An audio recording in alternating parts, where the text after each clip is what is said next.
नमस्कार, मी कौशल इनामदार. कौशल कट्टा पर्व तिसरे भाग दुसरामध्ये आपलं सहर्ष स्वागत. खरं तर या तिसऱ्या पर्वाचा पहिला भाग मी कालच तुमच्याबरोबर शेअर केला होता, पण लगेचच दुसरा भाग करण्याचं कारण असं आहे, आणि त्यातलं पहिलं कारण असं आहे की कौशल कट्टाचा जो फॉर्मॅट आहे तो एखाद्या अनियतकालिकासारखा आहे, की मी ठरवलेलं नाही आहे की रोज एक भाग करायचा का आठवड्याला एक भाग करायचा. जसं मला सुचेल, जसं स्फुरेल, एखादा लेख वाचून तुम्हाला दाखवावा असा वाटला तर इये हृदयीचे तिये हृदयी करण्यासाठी आपण जसे कट्ट्यावर भेटतो तसा हा एक सहज कट्टा आहे. आणि दुसरं कारण असं आहे की आज आंतरराष्ट्रीय चित्रपट दिन आहे आणि आज अभिनेत्री तनुजा यांचा वाढदिवससुद्धा आहे.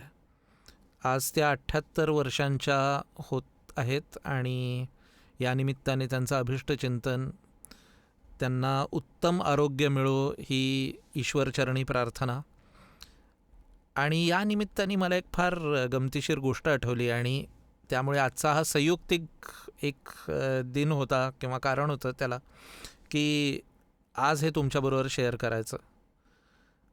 योगायोग कसे असतात बघा, आणि त्याची एक फार मजेशीर गोष्ट मी तुम्हाला सांगणार आहे. तर आपल्याला माहिती आहे की तनुजा यांचं पूर्ण कुटुंबच सिनेमाशी संलग्न आहे. शोभना समर्थ या त्यांच्या आई याही चित्रपटात अभिनेत्री होत्या. रामराज्य या चित्रपटात सीतेचं काम त्यांनी केलं होतं आणि त्यांच्या आजीसुद्धा अभिनय क्षेत्रात होत्या. त्यांची बहीण नूतन ह्या उत्तम अभिनेत्री होत्या. त्यांची मुलगी काजोल ही सुद्धा अभिनेत्री आहे.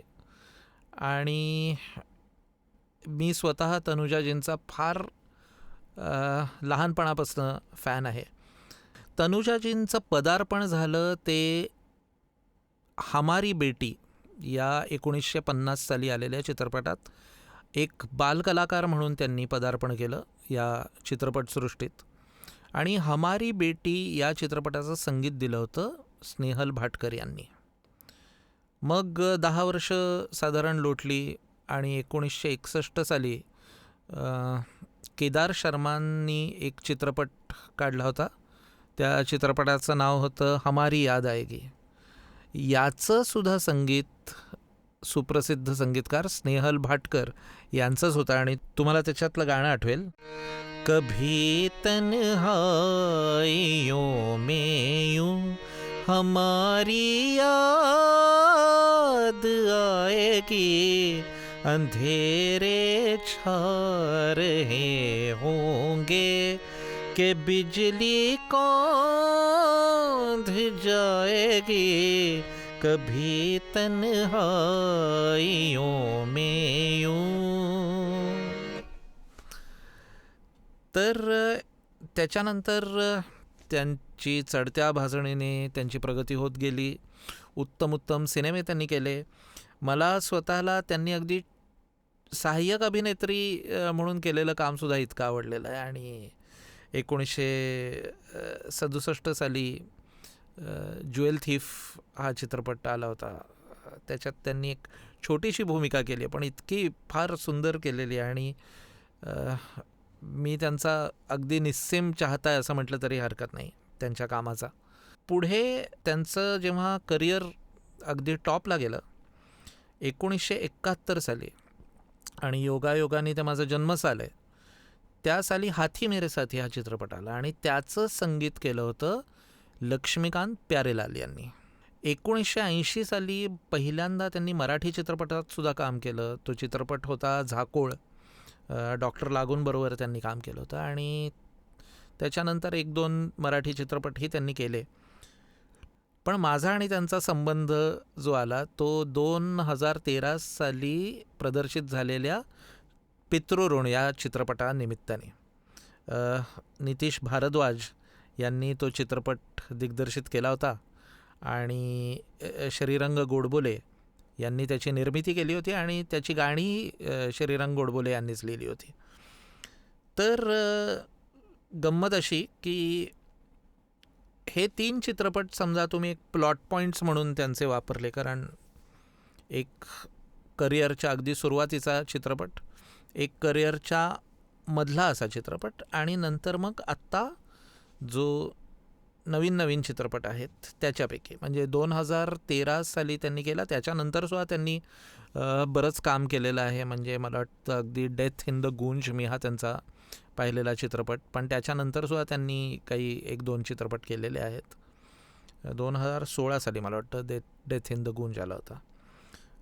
त्याच्यानंतरही त्यांनी काम सुरू ठेवलेलं आहे आणि ईश्वर करो की अजून आपल्याला खूप त्यांचं काम अनुभवायला मिळो. पण समजा त्यांच्या 3 वेगवेगळ्या टप्प्यातलं एक 3 प्लॉट पॉईंट्स आपण काढले की हमारी याद आएगी, नंतर त्या हिरोईन असताना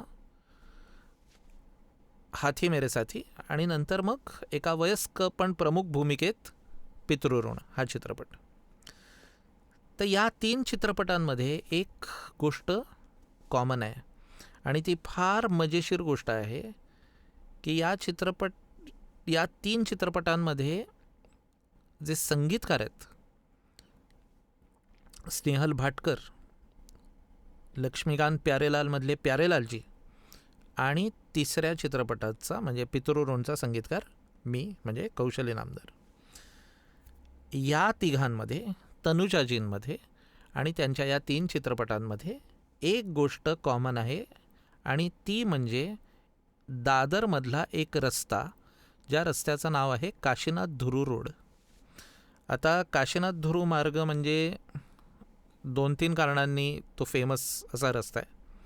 पहिली गोष्ट म्हणजे कीर्ती कॉलेज, ते प्रसिद्ध मुंबईचं कॉलेज त्या रस्त्यावर आहे. सचिन तेंडुलकर त्या कॉलेजमध्ये शिकायला होता, पण त्याच्याही पेक्षा महत्त्वाचं म्हणजे सचिन तेंडुलकरचे वडील प्राध्यापक रमेश तेंडुलकर तिथे मराठीचे प्राध्यापक होते. त्याच्यानंतर अशोक वडापाव, जो मुंबईतला सगळ्यात लोकप्रिय असा वडापाव आहे, त्याचं जे स्टॉल आहे ते सुद्धा काशीनाथ धुरू रोडवर आहे. पण कीर्ती कॉलेजला किंवा अशोक वडापावला पाठ करून तुम्ही समजा उभे राहिलात आणि त्याच्या समोर बघितलं तर समोर उमा नावाची एक बिल्डिंग आहे. ह्या उमा बिल्डिंगमध्ये स्नेहल भाटकर राहायचे. त्याच्यानंतर तुम्ही उमा बिल्डिंग तुमच्या डावीकडे ठेवून चालायला लागलात तर उमाला लागून जी बिल्डिंग आहे, जी त्या अशा वळणावर अशी बिल्डिंग आहे, त्या बिल्डिंगचं नाव आहे अहमद मॅन्शन. आणि या अहमद मॅन्शनला लागून एक छोटासा दर्गा आहे आणि त्या दर्ग्याला लागून जी बिल्डिंग आहे त्या बिल्डिंगचं नाव आहे अमे आनंद. आता उमामध्ये स्नेहल भाटकर राहायचे, तर अहमद मॅन्शनमध्ये लक्ष्मीकांत प्यारेलाल यांच्यामधल्या प्यारेलाल शर्माजींनी आपलं बालपण घालवलेलं आहे.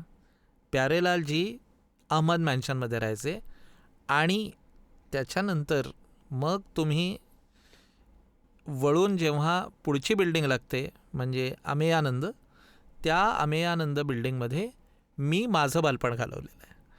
त्यामुळे तनुजाजींच्या वेगवेगळ्या टप्प्यांमधल्या 3 चित्रपटांचे प्लॉट पॉईंट्स आपण काढले तर ते एका रस्त्यावर म्हणजे काशीनाथ धुरू मार्ग या एका रस्त्यावर आहेत.